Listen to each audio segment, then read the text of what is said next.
Nolan Traore is exactly what the Miami Heat need. Said it, I'm golden. Told you I'm shining. Had to break through. Plan perfect timing. Giving no hands. Go get it. Radix the ruler. Can't with them peasants. The Miami Heat picked 20th overall in the upcoming 2025 NBA draft. And so far in our draft series, I discussed Liam McNeely, Rasheed Fleming, Noah Asenge, Will Riley, Nick Clifford, Walter Clayton Jr., Cedric Coward, and now Nolan Traore. I want to give a shout out to all the people you see behind me for recommending that I talk about him, and make sure to drop your comments below on some of your favorite prospects so that I can make a video on them too.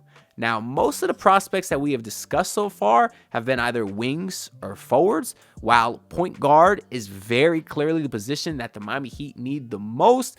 But because the Heat weren't really a great team last year, they're probably not going to be a great team this year unless they get Kevin Durant or somebody. But if that's the case, they're not going to have this pick anyways. So they're probably going to be a relatively mid team next year. And because of that, I genuinely prefer to take the higher upside type of pick or best available player rather than position of need. But Nolan Traore is kind of the best of both worlds. The point guard from France is only 18 years old and has a ton of potential. That's why he was one of the prospects that really intrigued me the most the first couple of times that I heard his name. But before we continue, I just want to shout out this man right here. This is Lewis, longtime subscriber of the channel. Problem is, 55.3% of y'all are not like Lewis, so make sure to hit that button to fix that. Now let's get back into this video. He didn't attend the NBA Draft Combine, so there's no official measurements for him, but I've seen him come in anywhere from 6'3 to 6'5", about 175 pounds to 185 pounds, with about a 6'8 wingspan. So it is nice to see that he has that positive wingspan because it shows some potential defensive upside, although that's not really his game right now. I want to note too that usually when you see some discrepancies in height, the shorter end is usually more accurate. But in this case, I'm not so sure because a lot of the measurements that I read was from like Nike camps from a year or two ago. And being that he is only 18 years old, he's obviously still growing. So I do think that potentially he might actually be 6'5", which is not bad size for a guy who's only 18, although he will be 19 in a couple of days as of the recording of this video.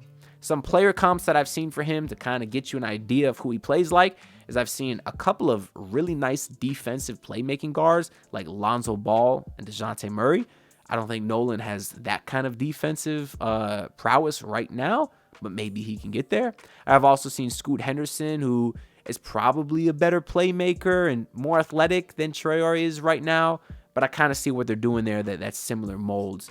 And then I did see one other player comparison that, I got to be honest, I hate and scares me off quite a bit, and that's Killian Hayes. I'm going to hope that there's this player comparison solely because they're both French guards with a similar frame, because obviously Killian Hayes is not a very good NBA player and he's the butt of a lot of jokes, although there are some similar things there offensively because coming into the league, Killian Hayes was a pretty high potential guy or looked at as a high potential guy because of his playmaking and ability to score in the mid-range and shoot a little bit. So there is some similarities there. You just hope that Nolan Traore ends up being a lot better than that. He played 2 seasons with a team called St. Quentin in the LNB Elite League. That's actually the same team as former NBA lottery pick for the Clippers, Jerome Robinson. So do with that information what you will. I guess it shows that there's some talent in this league. I was trying to look for some other names I recognize currently, and I really didn't see a bunch. But I did look more into this league, and apparently it is the highest level of basketball in the French system, which is very good to hear because obviously you don't want to play against low-level competition. That's not the case. He's playing against very, very legit guys. He's playing against grown men and adults, which I always think is very positive for these young prospects because a lot of times they come into the NBA more ready since they were already playing against grown men competition. But not only is the LNB one of the top league in France, it's also one of the best leagues in the world. It's not quite EuroLeague, but it's still a very high level of competition, and they've developed many French greats from Tony Parker to Victor Wembanyama. And they've also developed some French bums like Rudy Gobert, but that's neither here nor there. I just felt like giving some Rudy Gobert slander because I hate that guy. Anyways, at his second season at St. Quentin, he averaged 12 points and 5 assists on 39% shooting and 30% from three.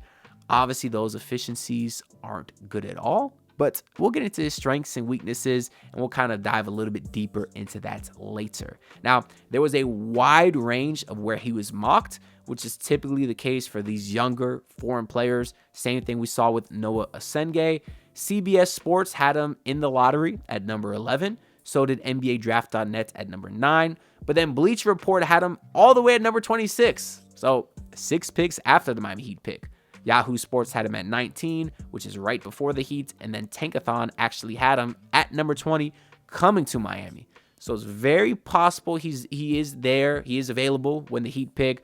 But there's also some potential that a lot of teams might think very highly of him and maybe snag him before Miami gets on the board. So there's some concern about his shooting and competition level, but I do want to point out his stats from the Nike Hoop Summit, which is something that Nike puts on every single year in Portland. And last year, Nolan Traore played in it, and it was Team USA versus the world. And Team USA was stacked. They had Cooper Flagg, Ace Bailey, Dylan Harper. Those guys will probably be the top 3 picks in this upcoming draft.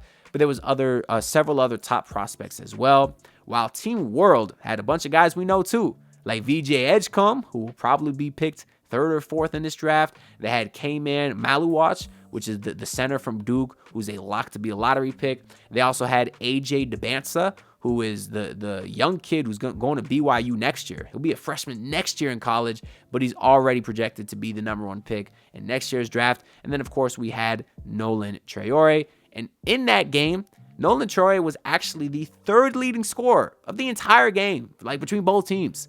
And the only guys that he was behind was Cooper Flagg, who was the 1st pick in this year's draft, and AJ DeBansa, who was projected to be the 1st pick in next year's draft. So very clearly he set himself apart against high-level competition, which is a very positive sign. In that game, he had 18 points and 4 assists on 2 of 4 shooting from 3. I also saw a couple of quotes from guys like VJ Edgecombe, who said that Nolan Traore is literally the best point guard that he ever played against. And that's just something that's very positive to hear, considering the skill level of VJ Edgecombe and the level of talent he's played with his whole leading up to the college career at Baylor. That's definitely a positive sign to get that kind of respect from that level of player. But now let's get into his strengths and weaknesses. We'll be reading the ones that Kevin O'Connor put in his Yahoo article, but I'll be sharing my opinion as well based off my independent research. The first strength that they have is his speed. Kevin O'Connor wrote that he's the fastest player in this draft class with acceleration like a Bugatti. He's able to go coast to coast with a flash, and with NBA spacing, he could thrive getting downhill. This is something that really put a smile on my face because we know that the Heat are consistently one of the slowest paced teams in the league. They haven't been very athletic for a long time. That's part of the reason that I love the Khalil Ware pick, because he finally provided some vertical spacing in terms of lob threat for this team. And I do think today's NBA has transitioned to a much faster game. I think the Heat need to play faster, and their fast breaks have been terrible. We always know they end up turning it over. So having a guy that could fit that mold is very beneficial for the Miami Heat. The next strength that they have is shot creation. It says he keeps the ball on a string with crossovers, hesitations, improvisation. But for now, he's at his best when attacking and getting to the basket to score acrobatically. Obviously, we saw the 3-point numbers aren't great, but do not get it twisted. He can get a bucket because he can get to the rim and is very crafty when finishing. I do think that the Heat need some more dribble penetration, because really the only guy that could get into the paint last year consistently for the Heat was Terry Rozier, but then he was so bad at finishing and everything else that he couldn't even get on the court. So we had no dribble penetration for driving kicks to really open up the offense outside of until Davion Mitchell got here. He was pretty good at that as well. And Tyler Hero, I should give him some credit. He definitely got better at getting into the paint, but he's more of a jump shooter. He really wasn't reliant at getting into the paint and finishing. So the Heat don't necessarily have a guy that could do the things offensively that Nolan Traore could do. And I also want to note too, I saw him do quite a bit of nice looking pull-ups, whether they're from the 3-point line or from the mid-range. And he could be using an in and out dribble, a little sidestep. He definitely showed his ability to shoot the ball off of self-creation as well. And maybe he'll continue to work his way from that mid-range to the 3-point line. I do think that there's some I'm very optimistic that he can become a decent pull-up shooter as well. The next strength that they have is his playmaking, and notes that he's great on driving kicks. He's great at drawing defenders and swinging the ball out. This is those dribble penetration opportunities that we're kicking out, where, of course, when you're so fast, the defense is reacting quickly to try to recover. That means that the defense is off balance and everyone's out of place. That's when you find the open guy sitting in the corner. You find the open Khalil Ware sitting at the top of the top left wing, open for three. That's just the kind of chaos that Nolan Traoré can create, and then find the open guys to finish the plays. He does a very good job using his speed to manipulate defenders, because when you talk about the acceleration of a Bugatti, you're not just talking about straight line speed from end to end. You're talking about change of pace, which is what makes you from a good player to a great player. There's a lot of athletes. A lot of guys can be fast, but what makes you great is being able to change pace, because that's how you really throw a defense. Throw a defense off, I guess. In the NBA, a lot of guys are fast. A lot of guys will be able to keep up with you, but if you can throw them off, that's how you create the leverage to score, and I think that Nolan Traoré does a great job of that. He does have some careless turnovers that he'll have to cut down on, but being a young point guard is one of the hardest things to do. So I think as he gets older, he'll definitely learn to kind of clean that up a bit. And then the last strength that they have is shooting upside. I really don't like how Kevin O'Connor has had this for a lot of prospects. It's like shooting upside is not a strength. It's a weakness, because it means that you can't shoot right now. He notes that he shot over 70% from the free throw line, which is good. It shows a positive sign, but he was at like 71%, so not that much higher than 70. He's about average, but at least he wasn't bad. So I guess you can take some stock in that. But for me, the biggest reason why I am optimistic is because of his form. I think he has really great mechanics. I think he has a great arc on the ball, and I just think he looks so fluid pulling up off the dribble. So I do think he has shooting upside, but for right now, it's a weakness. Although he's very inconsistent, I guess you could say he's a bit streaky, which is better than just being bad, because he has shown that he can shoot. He actually finished the season shooting pretty well. In his last 8 games, he shot 42% from 3 on almost 5 attempts. So that's very good. Just has to get a little bit more consistent. I also read that on his floaters, he only shoots 33%. You would like him to get that up, because especially being a little bit of a shorter guard, if he's 6'3", I guess if he's 6'5", he's not too short in terms of guards. But still, that little floater game is a giant killer. So when you are playing against a guy like Victor Wembanyama, you might not be able to have those crafty finishes in the paint, because he will block you or deter your shot. That's where you kind of get that floater going. So that's something that I would like to see Nolan Traoré kind of improve upon. The other weakness they say is his decision-making. Says he forces a lot of tough shots at the rim. Kind of like we talked about with his careless turnovers. Maybe he doesn't always make the right read, but I believe that he does most of the time, just based off the research that I've seen. And there's not many people I give as big a benefit of the doubt as young point guards. They really have the hardest job in the game, and just to do it at such a young age, like an 18-year-old kid. Like, I just think back to what I was doing at 18. Which was, I was playing ball in the basketball court, pickup ball. But I could never imagine if that version of Ant was playing against grown men. It would not have been pretty.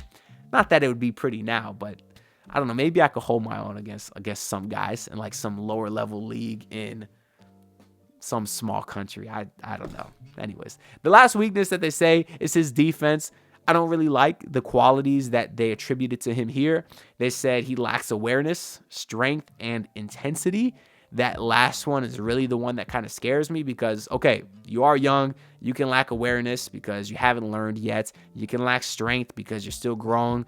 But I never think you should lack intensity, because there's a lot of young guards that are very small that aren't bad defenders, and that's just because they try very hard.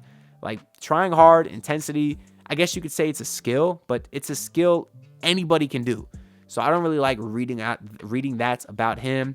But, maybe that could change once he gets in the NBA and get some culture in him, I suppose. But he definitely has a lot of learning to do.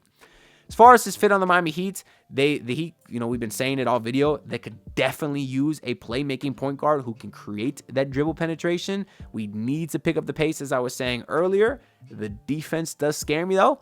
But if he can get close to the Lonzo Ball or the DeJounte Murray comparisons that we heard earlier, that would be a home run.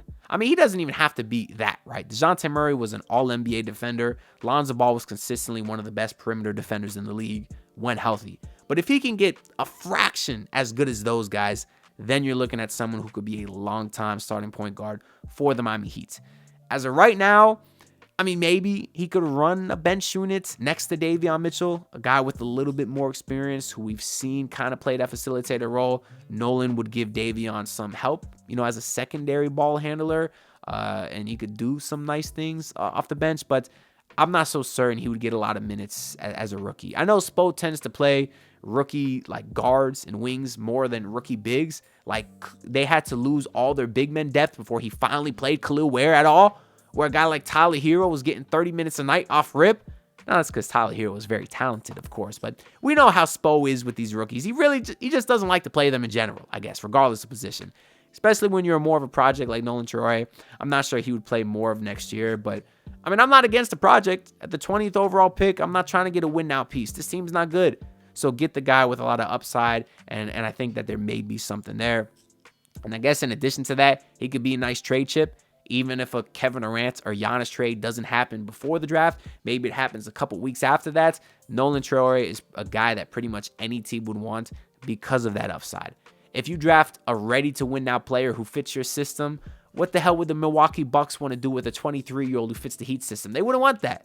They would want the younger guy like Nolan Traore, so I don't think it can hurt ever going with the younger prospect. But that's all I got to say for this video. Let me know your thoughts in the comments below. Tell me what you think his ceiling is in the NBA. I'm very curious to hear what y'all think about that.